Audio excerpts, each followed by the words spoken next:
اور 6 مہینے کے بعد جان بوجھ کر ان کے سامنے آیا اس زرا کو لے کے دیکھیں یہ کیا کرتے ہیں. انہوں نے پہچان لی. میں یہ دیکھنا چاہا کہ یہ ظلم کر کے لیتے ہیں یا قانون کے مطابق لیتے ہیں. انہوں نے قانون کے مطابق لی, لیکن قانون نے بھی وہی فیصلہ سنایا جو حق بجانب تھا, جو قرآن و حدیث کے اصول تھے.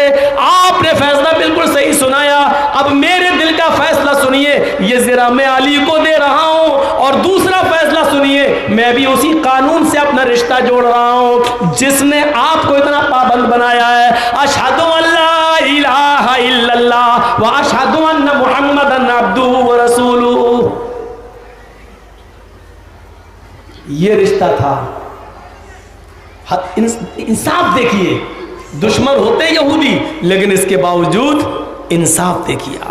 قاضی شرح کا بیٹا, دوسرا جو واقعہ میں سنانا چاہتا ہوں, قاضی شرح کا بیٹا کسی یہودی سے جھگڑا کر کے آ گیا قاضی صاحب کے پاس, اپنے باپ کے پاس, اور آ کر کہتا ابو ایک مقدمے میں کوئی مشورہ دیجئے مجھے. ہوتا نا آپ لوگ جب کبھی کیس لڑتے ہیں تو وکیل سے مشورہ کرتے ہیں کہ نہیں کرتے ہیں, آپ بتائیے اس میں کیا ہونا چاہیے.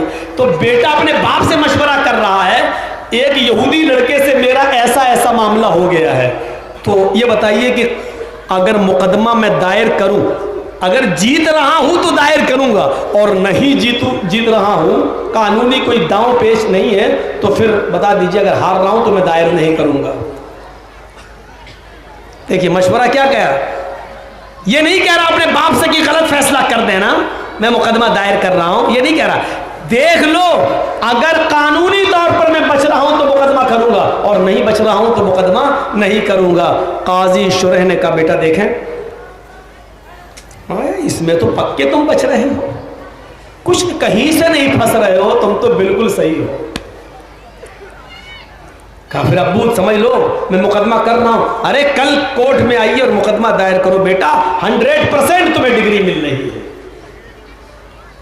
کتنی بری اس کی بے عزتی ہوگی تمہیں پتہ نہیں ہے. اور گیا صبح ہو کر اور مقدمہ ٹھونک دیا. کس نے؟ قاضی شرح کے بیٹے نے. کس کے اوپر؟ یہودی لڑکے کے. نوٹس جاتا ہے تم عدالت میں آؤ, یہ بھی آتا ہے. 2-4 دن مقدمہ چلا. آج کل کی طرح لمبے چوڑے مقدمے نہیں ہوتے تھے, سالوں چلے. 2-4 دن مقدمہ چلا, اور اس نے بھی اپنی صفائی پیش کی, انہوں نے بھی کی, دونوں طرف سے. یہودی بچے کو ڈر لگ رہا تھا, یہودی کو ہو سکتا ہے میں ہار جاؤں, کیونکہ قاضی شرح اپنے بیٹے کی سماعت کر رہے ہیں. جس دن ججمنٹ تھا اس دن قاضی شرح نے کہا میرے بیٹے کو لے لیجئے, میرے بیٹے کو اریسٹ کیجئے, اور فیصلہ سنایا اس یہودی کے حق میں. ججمنٹ کس کے حق میں دیا؟ یہودی کے حق میں دیا کہ جاؤ یہ مقدمہ تم جیت گئے, اور اپنے بیٹے کو سزا سنا دی. سزا ختم ہو جانے کے بعد بیٹا اپنے باپ کے پاس آتا ہے اور کہتا ہے کہ ابو جان کیا میں نے آپ سے پہلے مشورہ نہیں مانگا تھا؟ کیا میں نے اپنی فائل آپ کو نہیں دکھائی تھی؟ کیا میں نے آپ سے پہلے ہی نہیں کہا تھا؟ آپ نے بھرے مجمع میں اور ہماری عدالت میں مجھے رسوا کر دیا ہے, جب میں نے آپ سے پہلے یہ کہا تھا کہ مجھے سچ سچ بتاؤ میں مقدمہ جیت رہا ہوں یا نہیں جیت رہا ہوں, میں مقدمہ جیت رہا ہوں یا نہیں جیت رہا ہوں, تو آپ نے کیا کہا تم مقدمہ جیت رہے ہو. تمہارے کہنے کے بعد ہی تو, آپ کے کہنے کے بعد ہی تو میں نے مقدمہ دائر کیا تھا, پھر بھی آپ نے اس کے حق میں فیصلہ کر دیا. فرمایا میرے بیٹے اللہ کی قسم تم مجھے بہت پیارے ہو, اللہ کی قسم میں تم سے بہت زیادہ محبت کرتا ہوں, لیکن جس کرسی پر میں بیٹھا ہوا ہوں وہ عدل کی کرسی ہے, وہ انصاف کی کرسی ہے جو مجھے تم سے بھی زیادہ پیاری ہے, جو مجھے تم سے بھی زیادہ محبوب ہے, جو مجھے تم سے بھی زیادہ عزیز ہے. آئے میرے بیٹے جس دن تم نے اس یہودی بچے کے بارے میں مجھے بتایا تو میں نے یہ سوچا یہودی بچہ ڈر کے مارے آئے گا نہیں کورٹ, کیونکہ وہ جانتا ہے کہ تمہارے باپ جج ہیں, وہ کورٹ آئے گا نہیں. اور تم جب تک جیتنے کی بات میں تم سے کہتا نہیں تم مقدمہ دائر کرتے نہیں, تو تمہارے باپ نے سوچا کہ اس یہودی بچے کو انصاف کیسے ملے گا, اس کو انصاف ملنا چاہیے, تو میرے پاس اس کو انصاف دینے کے لیے یہی ایک راستہ تھا کہ مجھے تم سے جھوٹ بولنا پڑا. آئے میرے بیٹے اس یہودی بچے کو انصاف دلا کر میں نے اپنے آپ کو جہنم کے عذاب سے بچا لیا ہے, اس لیے لیے کہ قرآن کہتا ہے وَلَا يَجْرِمَنَّكُمْ شَنْآنُ قَوْمٍ عَلَىٰ أَلَّا تَعْدِلُوا، کسی قوم کی دشمنی تمہیں اس بات پر مجبور نہ کر دے کہ تم اس کے ساتھ انیائے کرنے لگو، ظلم کرنے لگو، اس کے ساتھ بے انصافی کرنے لگو۔ یہاں سے ہم اندازہ لگائیں یہودی کتنی بڑی دشمن ہے۔ دنیا میں سب سے زیادہ دشمن قوموں میں اسلام کی، مسلمانوں کی سب سے بڑی دشمن کوئی قوم ہے تو وہ کون ہے؟ یہودی۔ اللہ کے رسول صلی اللہ علیہ وسلم نے فرمایا تم یہودیوں کی مخالفت کرو، ہر کام میں تم یہودیوں کی مخالفت کرو۔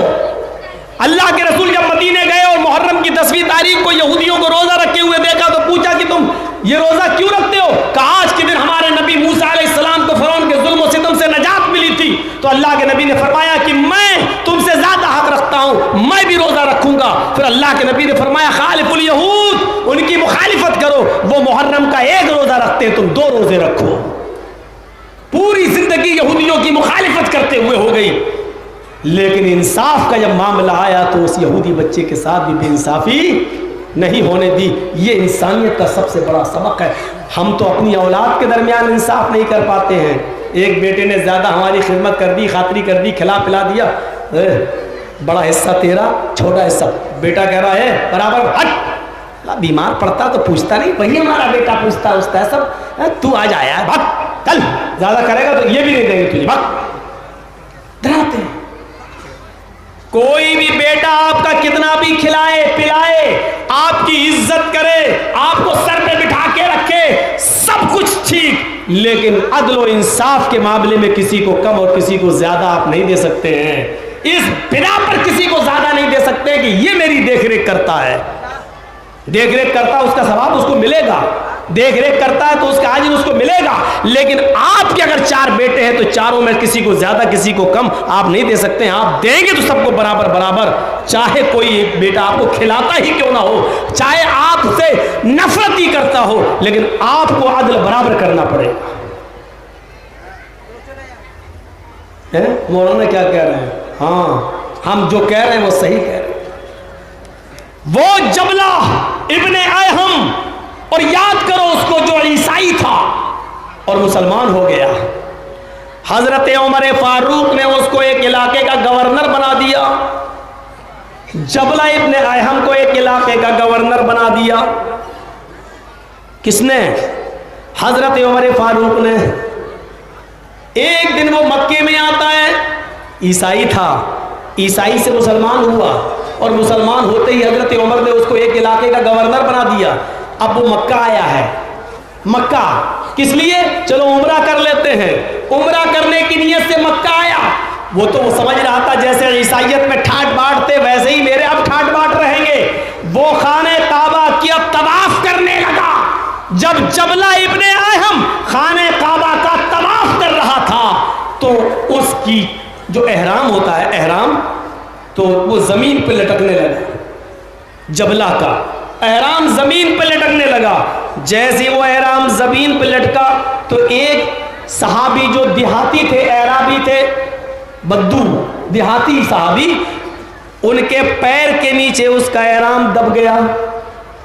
جب وہ آگے بڑھا جبلہ تو تھوڑا کھینچنے لگا، جیسے میرا کوئی کرتا ہو بیٹھا کوئی آدمی، جب میں اٹھوں گا اور اس کے پیر سے دبا ہوا ہو، صحیح ہے، اس کے پیر سے اگر دبا ہوا ہو تو ایک دم جب اٹھیں گے تو ایک دم کھنچ جائے گا۔ تو جیسے ہی وہ جبلہ آگے بڑھا تو چادر اس کی جو احرام پہنے ہوا تھا وہ کھنچ گیا، وہ کاندھے سے نیچے آ گیا۔ جبلہ نے ایسے پیچھے مڑ کے دیکھا، یہ دیہاتی آدمی جانے کہاں سے آ جاتے ہیں عمرہ کرنا، اور پلٹا اور ایک تھپڑ مار دیا اس کے۔ وہ صحابی تو بیچارے کھچا گئے۔ طواف پورا ہو گیا۔ اتفاق سے حضرت عمر فاروق بھی مکے میں آئے ہوئے تھے، وہ بھی عمرہ کرنے کی غرض سے آئے تھے۔ ایک دن پہلے عمرہ کر چکے تھے لیکن ابھی مکہ ہی میں تھے۔ ان کی عدالت میں ان کے سامنے مقدمہ پہنچ گیا۔ حضرت عمر فاروق سے کہا گیا